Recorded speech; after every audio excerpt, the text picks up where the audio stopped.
Hi, I'm Erica Empey, one of the counselors at Heartland High School, and I'm here to talk to you about ways that you can support your child being successful as a student here at Heartland High School. So some of the ways that we see students struggle really boil down to organization. And a lot of this really hasn't changed from when we were in high school. If they don't have an organizational system, they're kind of going to have a real uphill battle to face.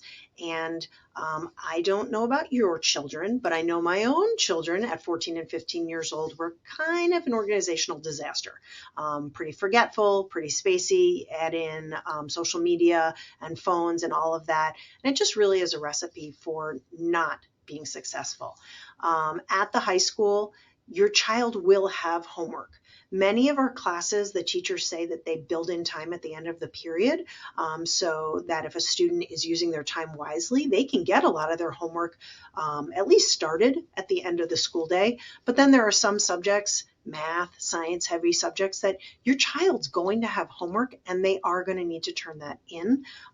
That's just points that are out there, as well as time to practice. The homework is intentional on the parts of the teachers to make sure that the kids are really understanding and practicing the material. And so not doing their homework is an easy way to shoot themselves in the foot in terms of not being ahead right from the get-go. They do need an organizational system. Maybe in middle school, it just sort of worked to remember what was due, but when you're looking at 7 classes in a school day and different classes from fall to spring, it just becomes too much information for the kids to keep all straight in their heads, but they think that they can. We do encourage the use of planners, whether it's the school style planner or whether students get their own personal different kind that they like from somewhere else. We don't care what preference that they use, but they are going to need a way to keep their assignments straight. Many, if not all teachers, maybe not all, but many teachers have 2 whiteboards in their classroom, and the one at the front is where they teach, and the one off to the side they have sectioned off with every day of the week and for each of the classes that they teach what's coming due. We have lots of kids who will take a picture of that. We have lots of kids who will take a picture of that and send it to a parent so a parent can help them stay organized. We do allow kids to have phones in the building. It's a case of using your phone for good, not evil. So before school, passing time, lunch, of course they can use their phones, but it's totally fine at the end of a period to take out their phone, to maybe use their online organizational tool or set their reminders or their alarms or take a picture of the whiteboard. We certainly encourage that. The rest of the time, phones can be a huge problem, and kids will find that many of their teachers have a phone caddy and require the students to turn their phone in at the beginning of the period, because no matter what they tell you that their phone isn't a distraction, their phone is a distraction. It's a huge distraction. So making sure that they're having their phones off and not using it during the class period other than for organizational tools is a constant challenge because, of course, we say put it away and they go, oh, I'm just using it for my calendar. And, the one time they're using it for good doesn't offset all the other times that they're using it as a distraction. But using your phone as an organizational tool is actually something we support. Coming into the high school, their testing skills and their study skills are not where they will be when they graduate in 4 years. Obviously, the biggest thing that we hear from high schoolers is that they sat down the night before, they go through the material, they try to memorize everything, and then spit it all back on the test. And it's worked up until now, but again, 7 classes, the material moving more quickly in high school.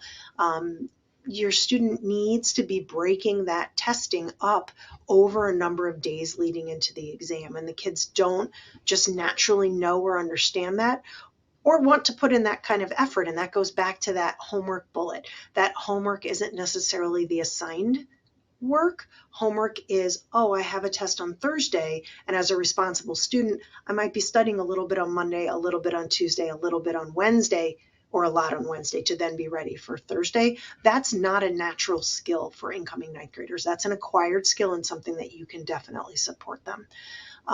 Low grades, when you're concerned about how your student is doing academically, always, maybe I can't say always, we're going to go with 95% of the time, low grades Missing assignments, they go hand in hand. The assignments that teachers are given do two things for your student. Obviously, they help them learn the material, so the content knowledge is key, but they also are earning points. And if your student isn't doing all of their assignments, they're leaving points on the table that they could have been earning, so that if they don't do great on a summative test, they have those points from their formative assignments to help offset, and overall their grade is okay. So it is really, really, really important that the number one thing you as a parent can do to support your child's academic success, make sure they're getting every assignment in. Don't leave any points on the table. Don't leave those opportunities for practice unfinished. And then also, if they are turning in their assignments, they know much more quickly if there's a unit or content that they don't understand, and they can deal with it hopefully before the test instead of after the fact. Our teachers, they want your child to be successful. They didn't go into education to punish kids or trick them or to have them not do as well as they want. And as a result, we offer a lot of extra help. Teachers are available before school, after school, lunches. Not every teacher all of those times, but every teacher does have a time that they're available for extra help. The key thing is you just have to help your child find out when that teacher is available. So encouraging your child to approach your teacher if they don't feel comfortable with that, helping them write an email to ask their teacher, when do you offer help? A lot of our teachers are coaches, so that help might be before school, which might be 6:50 in the morning, which is painful. But the help is there. They just have to ask for their teacher's schedule. What is that availability? Our National Honor Society also does provide tutoring. Typically that tutoring is Tuesdays and Thursdays. Is in the media center after school. And they wait till about a month into the school year to start up the tutoring. The nice thing is with getting help from your teacher or from the National Honor Society is there isn't any fee. Obviously, your student's teacher is the best resource to go to because they know exactly what they're looking for and exactly what they're going to be grading. And our students typically have taken the class before. We do have a list of private tutors in the community that your child's counselor can provide to you. There's a fee for private tutoring, so we encourage you to take advantage of the free resources first. But one of the key things when your student is approaching their teacher for extra help, you want to have a conversation with your student ahead of time, on how to approach an adult. That's a huge skill that they're still learning in 9th grade. But also, hey, have you been using all your class time wisely? Because it's really hard to have your student approach a teacher for extra help if they've been goofing off all hour. So those are just some skills that you want to be talking through with your own student so that they're more prepared to be able to approach their teachers and get the help that they need.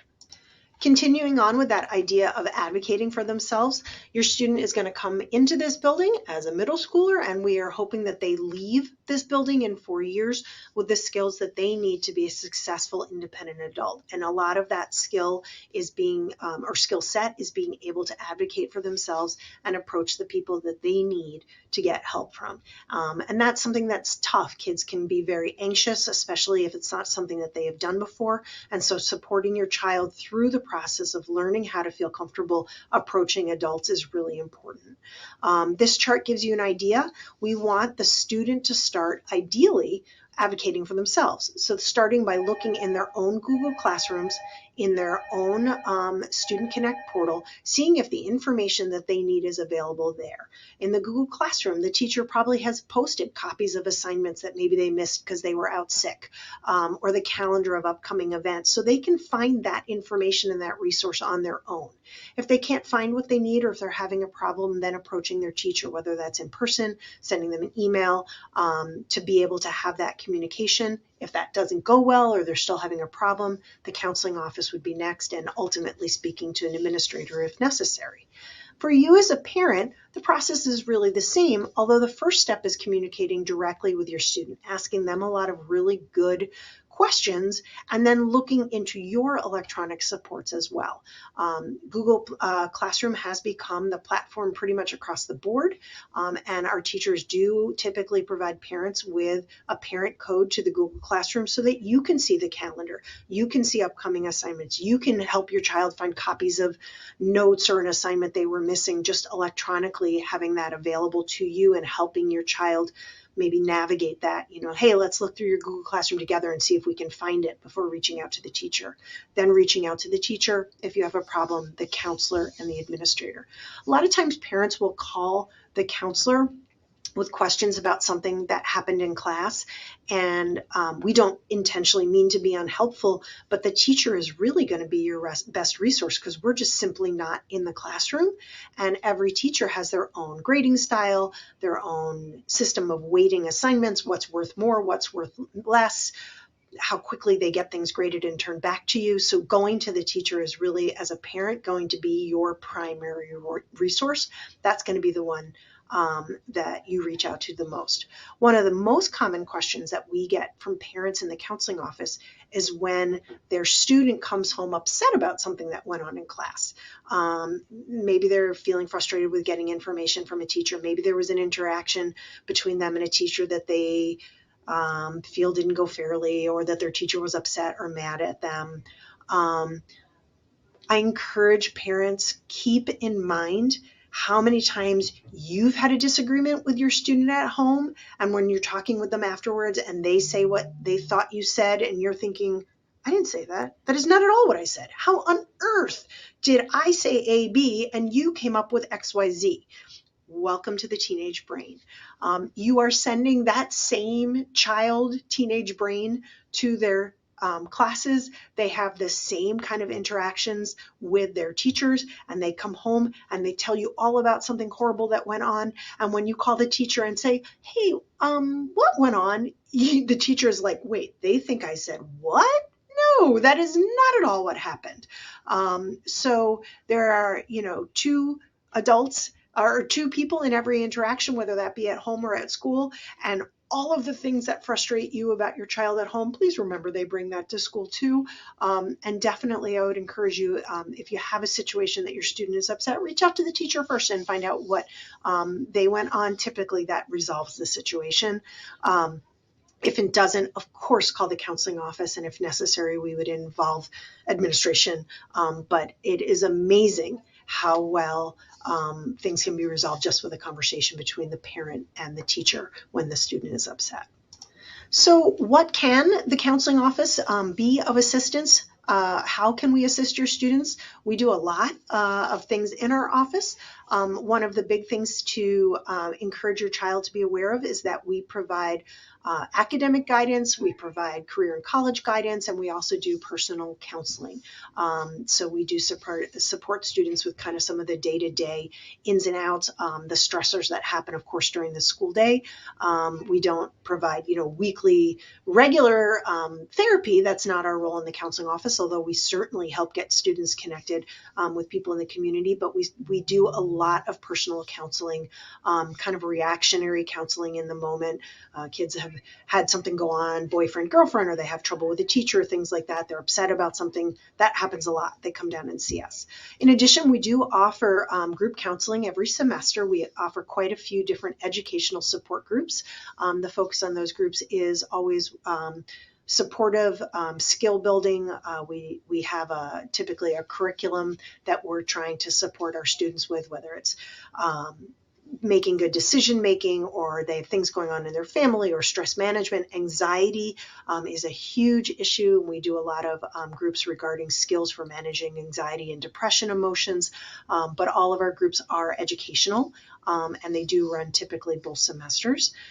Your student will be assigned to a counselor based on their last name. Our counseling caseload is broken down alphabetically, so we stay with your student for the next 4 years.